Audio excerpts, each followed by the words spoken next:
கோவை மாநகர மாவட்ட இந்து அன்னையர் முன்னணி சார்பாக அம்மனுக்கு ஆடி மாதம் மஞ்சள் நீராபிஷேக விழா நடைபெற்றது.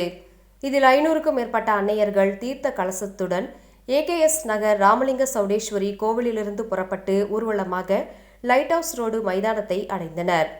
இந்து அன்னையர் முன்னணியின் சார்பாக பொதுக்கூட்டம் நடைபெற்றது. நிகழ்ச்சியில் கிஷோர் குமார் தலைமை வகித்தார். மாநில பொதுச் செயலாளர் JS கிஷோர் குமார் சிறப்புரை ஆற்றினார். மாநில நிர்வாக குழு உறுப்பினர் சதீஷ், கோவை கோட்டா பொதுச் செயலாளர் பாபா, மாவட்ட பொதுச் செயலாளர் ஜெய்சங்கர், மாவட்ட செயலாளர் ஆறுசாமி நிகழ்ச்சியை ஒருங்கிணைத்தனர். மாவட்ட செயலாளர் மகேஸ்வரன், மாவட்ட செய்தி தொடர்பாளர் தனபால், அன்னையர் முன்னணி மாவட்ட செயலாளர் மகேஸ்வரி பாரதி, மாவட்ட செயற்குழு உறுப்பினர்கள் அம்பிகாபதி, சஷ்மிதா, பிரேமலதா மற்றும் நகர ஒன்றிய பொறுப்பாளர்கள் உட்பட 1000க்கும் மேற்பட்டோர் கலந்து கொண்டனர்.